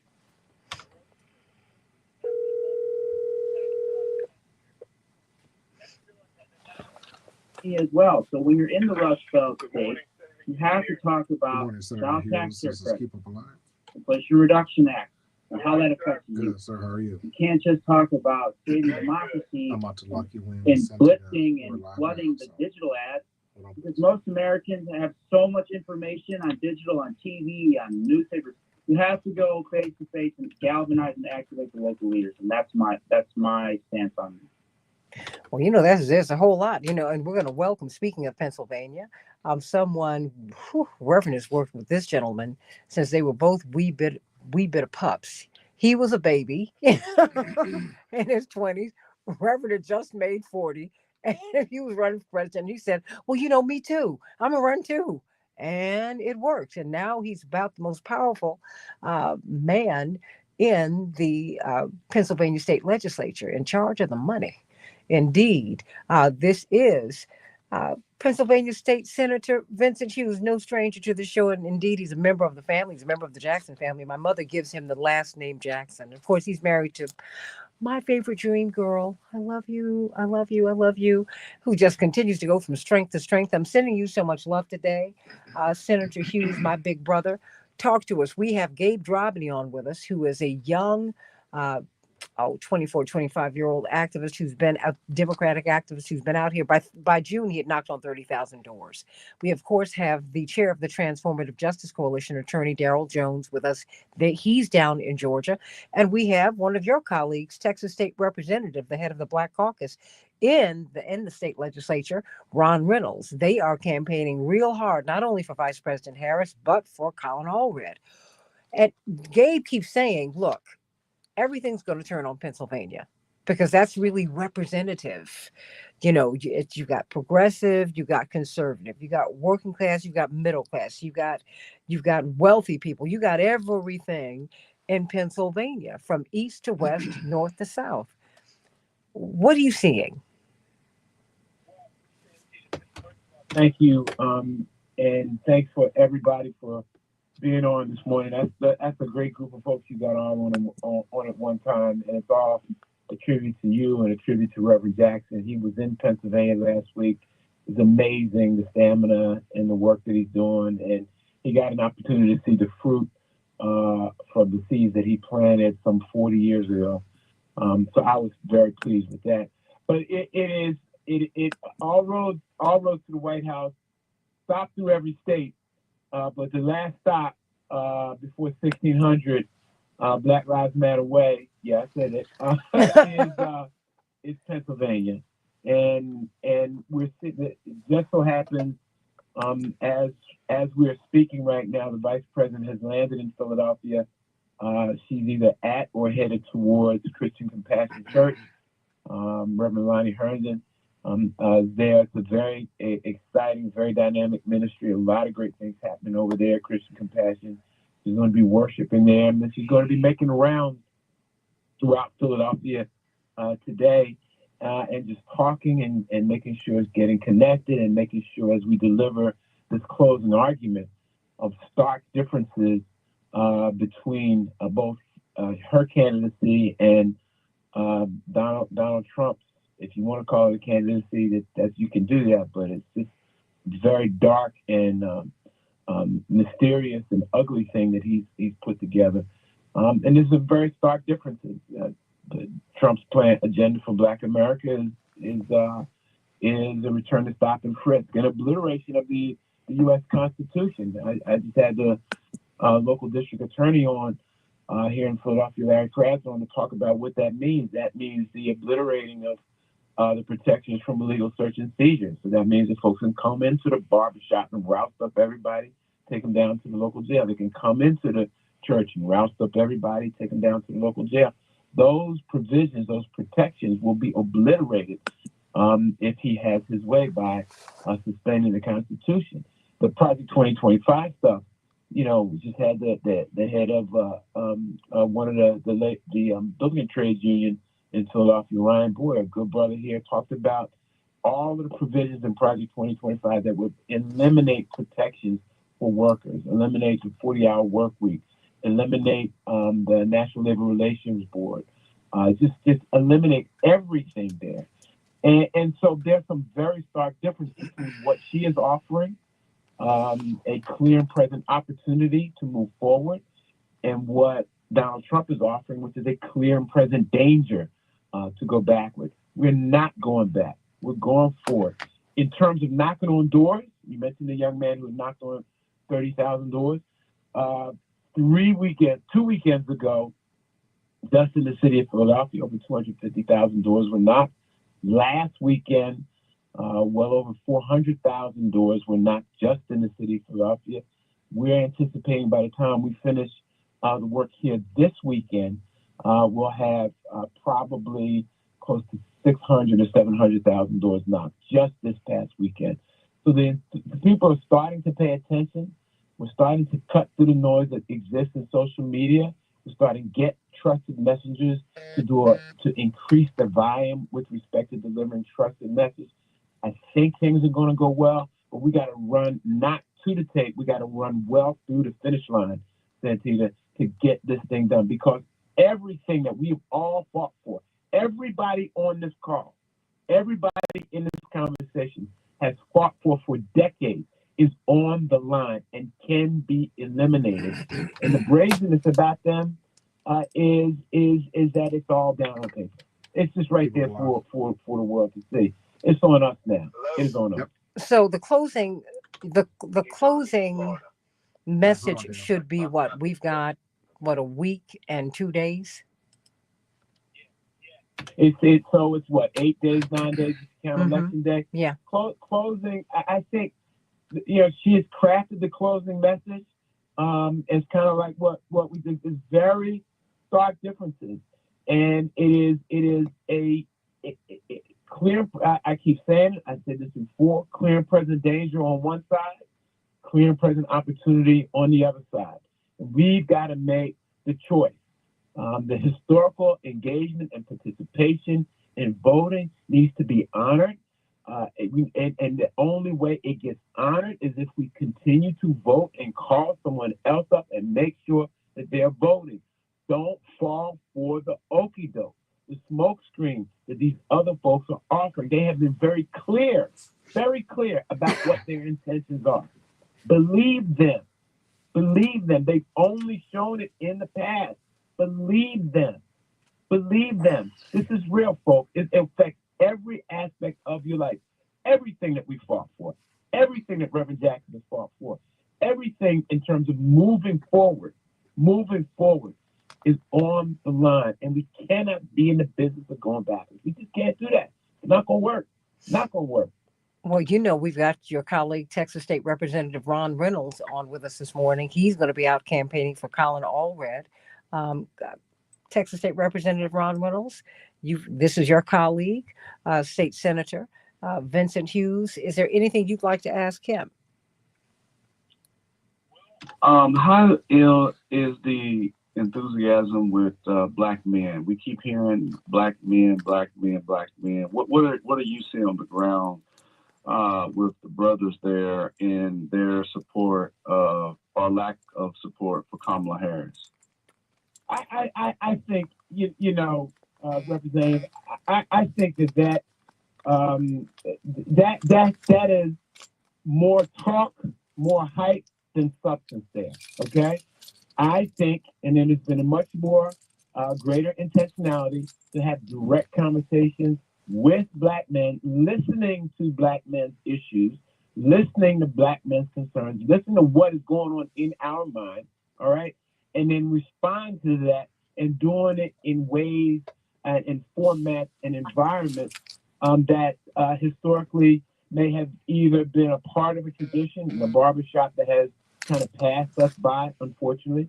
But we've gone back to that, and I think we're going to be, as brothers, where we need to be when this thing gets done. All right, when it's all said and done, on November 5th, we're going to be where we need to be. And then I think we gotta be very careful about playing into a hype that is not as real as other folks want to try to make it be. Okay, there's an intentionality that other folks want to try to create. Reverend has always talked about the agent provocateurs placed in communities to try to create a hype or to try to suppress a vote. I don't think it is as intense based on all the conversations that I've had with folks over the last several months. I don't think it's as intense that folks have tried to make it out to be. I believe our brothers are going to be exactly where we need them to be come election day. Well, I just think it's just another opportunity to beat up on Black men. Because I have this conversation with white men, with Latino men, with Asian men. They're the ones who the majority of Black men, the overwhelming majority of Black men support Kamala Harris. Okay, maybe 15, 20, maybe even 25% do not. But, but I don't want to tell my Black man what to do either. Now, and he is entitled to his opinion. But there's some other people who are outliers. There's some other people who won't give her a shot. And it's the majority of other communities that won't. So stop looking at me. I'm doing my part. What about everybody else? Senator Hughes, it bothers me because it is offensive to me as the daughter of a strong Black man. I've got strong Black brothers. I've got wonderful Black nephews. And I have Black men in my life. And to continue to see Black men beaten down when you're doing everything you can, but no one's looking, go talk to white men and wag your finger in their face. Yeah, I said it. And I'll add more to it before I take anything away. Talk to them. It is totally relevant, but you know as well the strategy, okay? Yeah. It's a voter suppression strategy, and it's a deflecting strategy. It's a strategy to try to put the blame somewhere else as opposed to looking in your own mirror. To this moment, I don't see how any American citizen can vote for Donald Trump. I just don't see that. That is like, on every constituency, he has been wrong, except for, if you remember the Klan or the Proud Boys or what have you. All right. So, but it's veterans. How do you do that? Seniors. How do you do that? So let's going back to your point, focus on those entities and those people who are far and away giving their support to someone and voting against their own interests. If Absolutely. the sisters at 95% for Kamala and the brothers at 90%, that's pretty damn good. Stay right there. Said, no, you were right the first time. You were right the first time on a Sunday morning. Shame on you, blasphemer. Back with more People Live in just a few minutes. There's a train. I had to mess with you, and we got Fred on. We got Dale, Fred, and Jewel. Oh wow, okay, we got callers. Yeah, Chaparral's still on too. Oh, and Chaparral's. Oh my goodness. Okay, Chaparral, I'm gonna let you say something to everybody. And you're talking to remember you're talking to some of the highest elected officials in the country, Chaparral. Thank you so much, Senator Hughes. I wanted to say that what Kamala needs to do is she needs to take some of that $1 billion. So if you get a chance to talk to her today, tell her to give some of that $1 billion to the feet on the street. Because the reality is, in Wisconsin, in Michigan, in Texas, we don't have no money to door knock, to go out here and march for her, to encourage voters to get out there. She needs to rent some buses and take people to the polls. She got to go old school with this. I hear what you're saying, and when we're talking about her doing all the circuits and everything like that, but it's not reaching the people. People are very basic. This is, she needs to get more on TikTok. She needs to create reels. If she wants, that's where the kids are. That's where the 18 to 34 are on TikTok. They're not listening to CNN or MSNBC. So she's missing that whole structure of people. She definitely needs to flood the neighborhoods with money. She could actually get some of the voters who with the mass incarceration. There's a lot of people who can't vote or who don't know they can vote since they're out on the street. But if we had the money in the small local organizations, we could tell them, hey, you can vote now because you're out of jail. So these people are walking around believing that they can't vote and their voting rights have been restored. So she's missing so many people. I was saying earlier that Kamala Harris did miss the opportunity with the barbershop, but she can do the beauty shop. So give her that feedback, please. Okay. You've been given the directive. It's not been my experience in Philadelphia, but I will make sure I speak if I can. I'll speak there and say that. But you know what? They're focusing on Philly and Pennsylvania. They need to put more focus on some places that they're not mentioning. So, okay, stand by. Hey, everybody. Keep Hope Alive with Reverend Jesse Jackson. You know what? With this wonderful panel, I've got some callers who I want you to make your comments. Let me go hear from you, Fred. Thank you for always calling in. What's on your mind today? Michelle Obama, but then I turned the TV on early this morning, and there she was, and I pretty much heard what she had to say. 4 things to respond. 1, abortion. You have a choice between the 2 candidates. One is pushing abortion. One is pushing stopping illegal immigration. In my opinion, the only fool would take the abortion candidate. Now, abortion, I understand the issue, but it's a settled issue by the U.S. Supreme Court. It's a 10th Amendment issue, and it should stay there. Number 2, she said Trump is out for herself. Well, that's one of the few times, it's only the second time I ever heard her say, make a gaffe. Trump got $4, $1 for each year he was in office, and a whole bunch of civil and criminal legal problems out of all of this. He's got nothing out of this.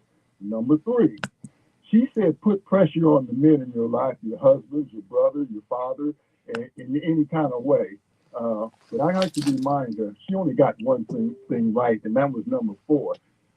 Your vote is confidential, man. Thank you, Santita. You're right. It is confidential, but you're right, Fred. But for married people, people do have discussions, and when you're in partnership with someone, you have discussions. And we have women who are dying. You have a white married woman who had to leave the state of Texas because she was in a life and death situation. It's not just about abortion; it's reproductive rights. Unlike men, when women become young ladies, shall I put it delicately, you no longer go to the pediatrician. You must go to a gynecologist. Obstetrics deals with childbirth. You have to go to a gynecologist.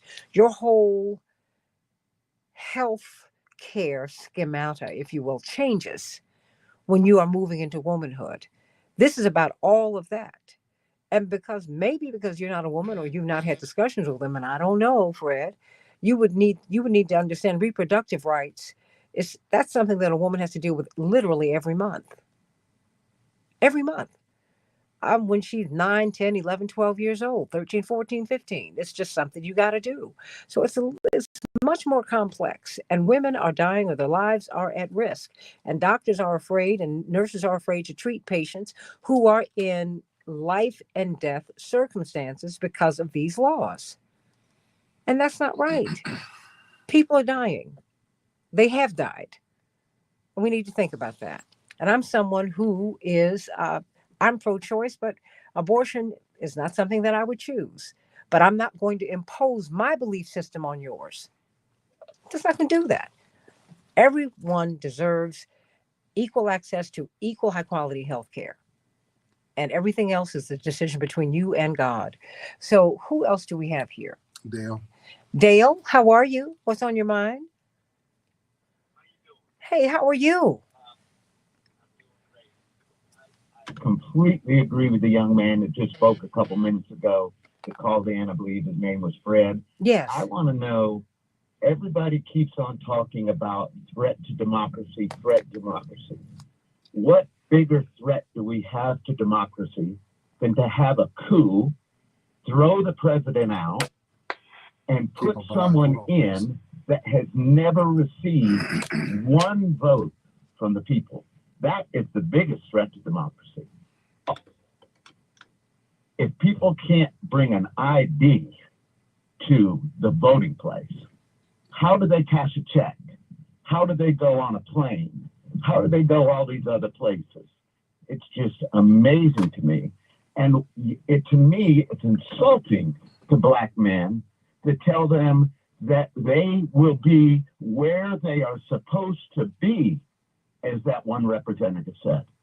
Where are they supposed to be? That is certainly insulting. And it's also insulting to think that Black men are so ignorant that they think that someone is going to come into their barbershop and round them up and take them to the police station. How insulting to Black men. It's just amazing, Dale, the rhetoric. Dale, could you?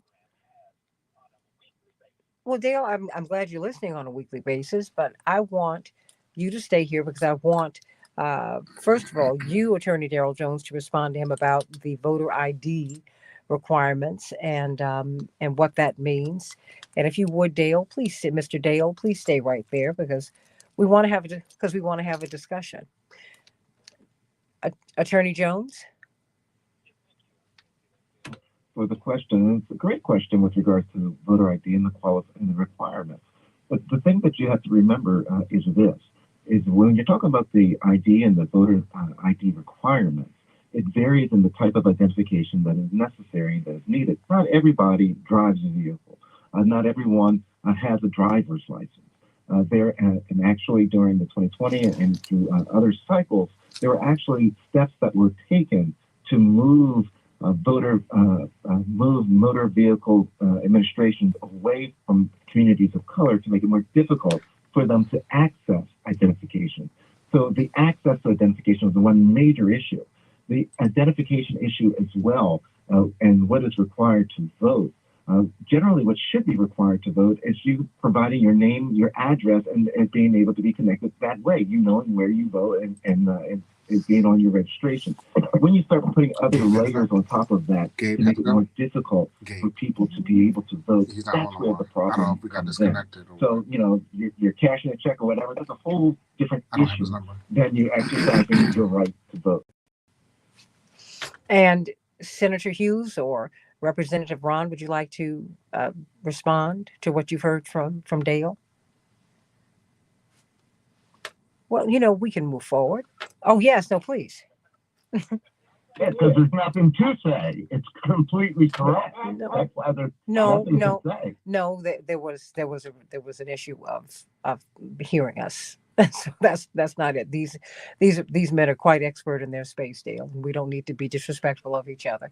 So let's stay right here. Senator Hughes. Senator Hughes from Philadelphia, Pennsylvania, in case you wanted to track me down and have a more direct conversation about this. But when there's an analysis, and I'm sorry if there was an offense where in the conversation about supposed to be, but what we know from the observation of the policies that are on Donald Trump's website and are embodied in Project 2025, which is not endorsed. Yes, he has. But fine. If you don't want to do that, just go to his website. Okay. The policies that are exhibited there would take all communities backwards. All communities backwards. Not move communities forward, which is what the eternal effort has been in this country, to move all communities forward equitably. The policies and the provisions, the elimination of Social Security, the elimination of Medicare, the rollback of labor protection, the rollback of constitutional protections. Now, I'm no attorney. I'll let Brother Jones speak to this, or some of the other folks on the line can speak to this. But there were issues in communities before the protection against illegal search and seizure, where communities were rousted, homes were rousted, folks were rounded up. That is the history of this country. And it took those constitutional provisions to be put in place to provide some level of protection. But you don't have to go to that. You can just talk about the whole stop and frisk effort, which is what he has talked about. Or in terms of his intent, or in terms of his character, you can just talk about the fact that he still refuses to apologize to the exonerated five, which we have historically called the Central Park Five, in calling for their execution, even though they were found innocent. So with respect to if he feels that way about Black communities, and I'll be very specific about Black communities and other communities, but I'll be very specific about Black communities, why should we feel, and he's demonstrated that throughout his history, why should we feel that there is going to be any change in his character, in his nature, and in his policies that those around him and he has adopted? He's been very clear about his position. Very clear about his position.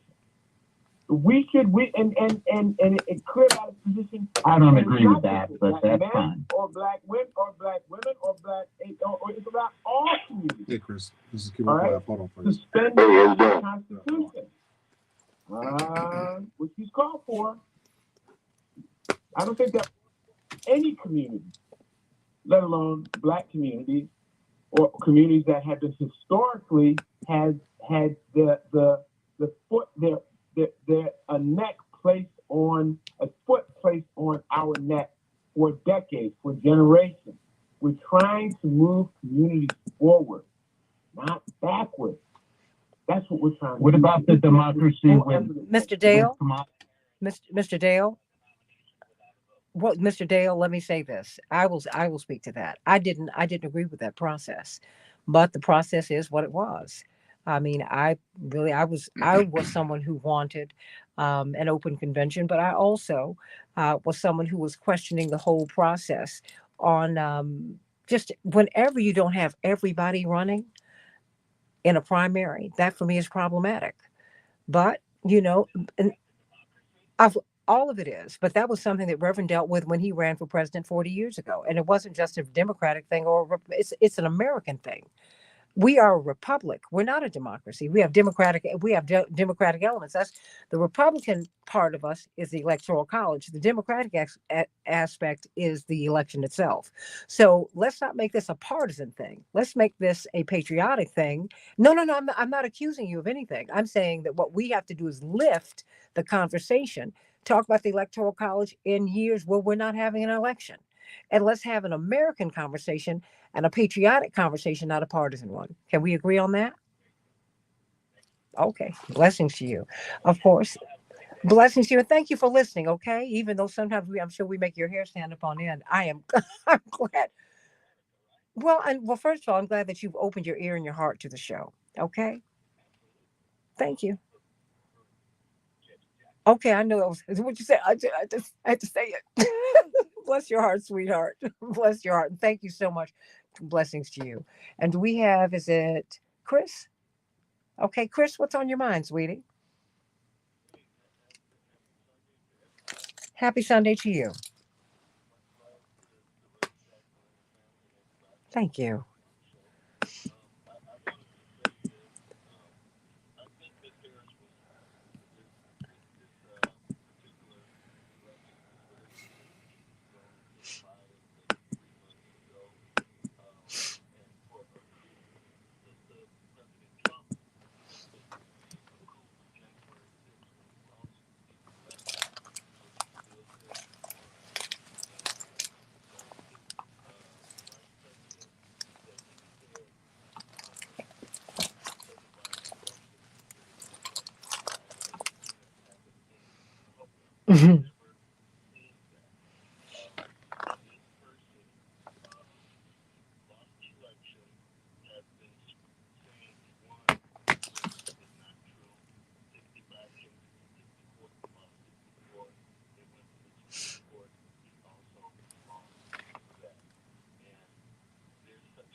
Well, well, Chris, and the thing is, though, interestingly enough, ain't that peculiar, as Marvin Gaye sang. Those are the rules, right?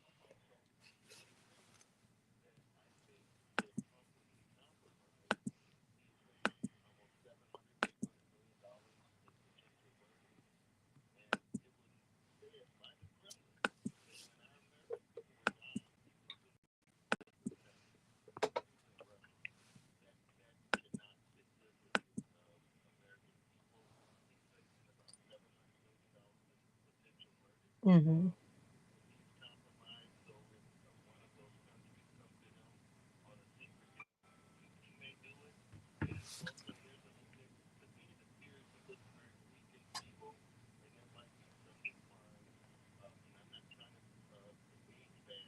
Mm-hmm.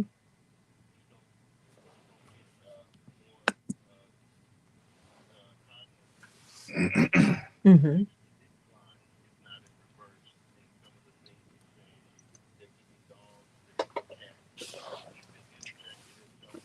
Joel Leroy.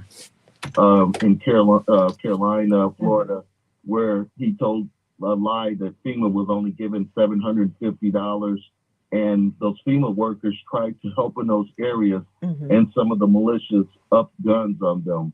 And Well, he, you know what? I will say this, what we have to do, because we're going to have to go to break because I want to bring on Leroy, but I want to thank you for that. We do need to bring on more people from North Carolina, and we'll be doing that in the coming weeks because they are not getting what it is that they need. That's not a conspiracy. I mean, no, the government has allotted $600 million to them. They need $53 billion. My well, no, my issue with that is that while we're cutting checks for not just for overseas, because when you're cutting checks for Ukraine and Israel, they're going directly to Boeing and Northrop Grumman and Raytheon. Yes, no. I just want you. I need you to hear me on that because we're feeding the military-industrial complex. We're not feeding the American people, and you can't do both. Dr. King said that's more than 50 years ago.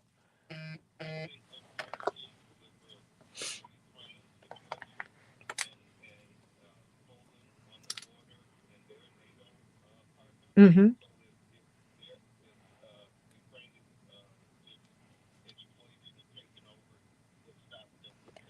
Well, let me tell you what we did do when you brought down the wall in between East and West Germany.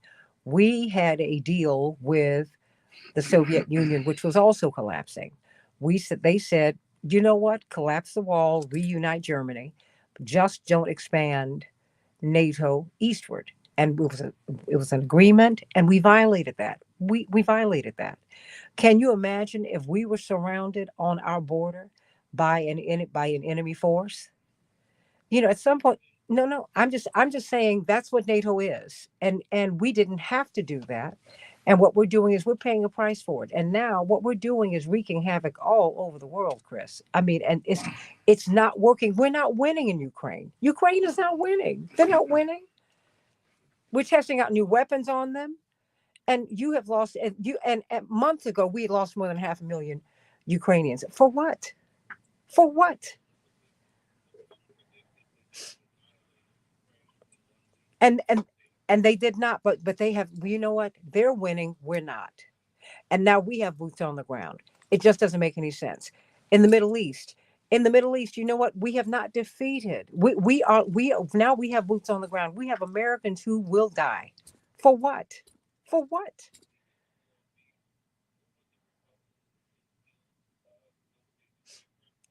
I don't care about them because this is not even a Republican or Democratic thing. This is a military industrial complex thing, period. This has nothing to do with parties. Let the parties go. I'm done with that because they all do the same thing.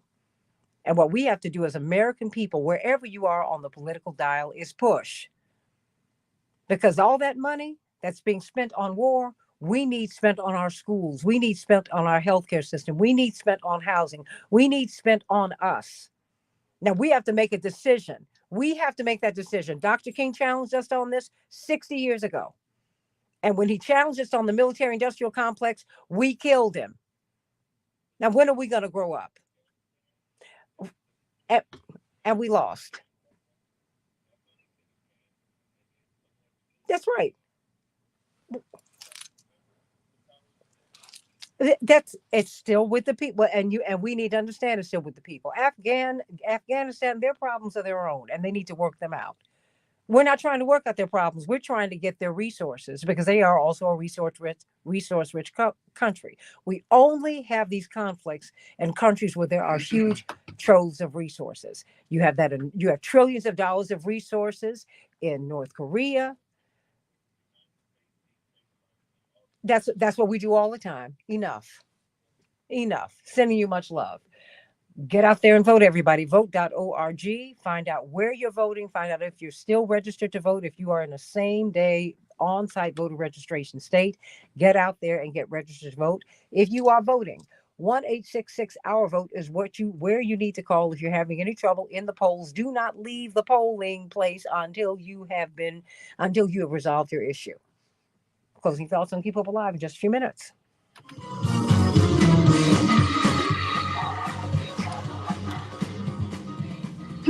They couldn't hear anything. Okay. From Reverend Jesse Jackson. Okay. Right here on Keep Hope Alive. Can you do that? Senator Hughes? I'm right here. My big brother. I'm the faces of Joe. Oh, okay. Faces of Joe. Okay. Yes. So do you. That's why you're still in office. Get out of here. Yeah. Shoot. Oh my God. Maybe it's the year. No, it's just you just go. Oh, wait a minute. Are you serious right now? I was like, wait a minute. I'm like, and you don't know what you're talking about. I'm like, he actually writes the laws. I don't know, but maybe that's just me. I don't know. Well, you only write the laws, and you only construct the budget for the Commonwealth. I'm just saying. But who am I? I don't know anything. That's awesome. But thank you for taking care of Reverend. We'll be in Pennsylvania next week. We'll be in Philadelphia on Monday and Tuesday. Yeah, I think Barbara's doing the show from my office on Tuesday. I think. Well, so, when you would do my show again? I wish you would see the expression on my face. Whatever you need, Santina. When you called me yesterday, I said yes, right? You sure? Right? Honey, but I also know people are heading to Pennsylvania. I'm trying to give you a bit of space. Because I know, look, I knew when Dad went to Pennsylvania, he was going to be all over you like a cheap suit, and he was. So, and it did me so much good to see him get a chance to see the fruit of his work. All right, the assistant speaker, the brother's lieutenant governor. So I hope he appreciated it. I know it. Well, it meant a lot to him. It meant a lot for him to be with you. So just so that you know that. You saw that piece of art that I created. That was hilarious. I said, boy, you saw we're going back. I said, well, Yeah. Dad, you and Dad have been lookers. That's why you put your faces on your posters. so the ladies would vote for you. I ain't mad. Because remember your old campaign bill? Because I still have that. Yeah. I You said, still had that, huh? I said, okay. I said, so that's how they got everybody out to vote. Yeah, I said it. Keep hope alive. Keep hope alive. Keeping hope alive. Yeah, something like that. Something like that. Yeah, something like that. But you know what? But I've got about 2 minutes before we come back here. How is it looking in Philly, in Pennsylvania? Do you have, first of all, is your electoral college winner take all? How does that work? Yeah, it's winner take all. I am continually concerned. There's been a great uptake in activity in communities. The campus operation has grown dramatically in Black communities. I worry about Harrisburg. I worry about Pittsburgh. Harrisburg, especially because the infrastructure is not as strong as I like it to be. We told the campaign that at the 40-day mark, we told the campaign to shift into full out blitz. Don't be surgical anymore, and they've listened and they increased the activity dramatically. But you know what? I'm going to give you 1 Uh-huh. minute. I'm going to give you a minute, and then we're going to have a hard out. But we need that. We need them to treat Illinois and other states like they are the emergencies that Pennsylvania is. Okay. They All right. really need to hear All right. that, because you have too many people All right. who street folk here. I'm giving you this 1 minute, and then we're going to be out. 4, Just inside of a minute. 2, 1. Keep hope alive, everybody. Vote, vote, vote. Pennsylvania State Senator Vincent Hughes, what say you? Vote, vote, vote. It really is all on the line. It is not just about Philadelphia and Pennsylvania. It is about every state in this country. Please vote. We need to have a mandate in this election for justice. And it's right there in front of us. We can do this. Texas State Representative Ron Reynolds, I got about 15 seconds for you. Please take care of my baby brother, Congressman Jonathan Jackson, as he's down there. Absolutely. He's in good hands. We are going to keep working and doing something to get out the vote in Texas and all out throughout the country. And I've got about 15 seconds for you, of course, on WOL in DC every Tuesday at 12 noon Eastern Standard Time.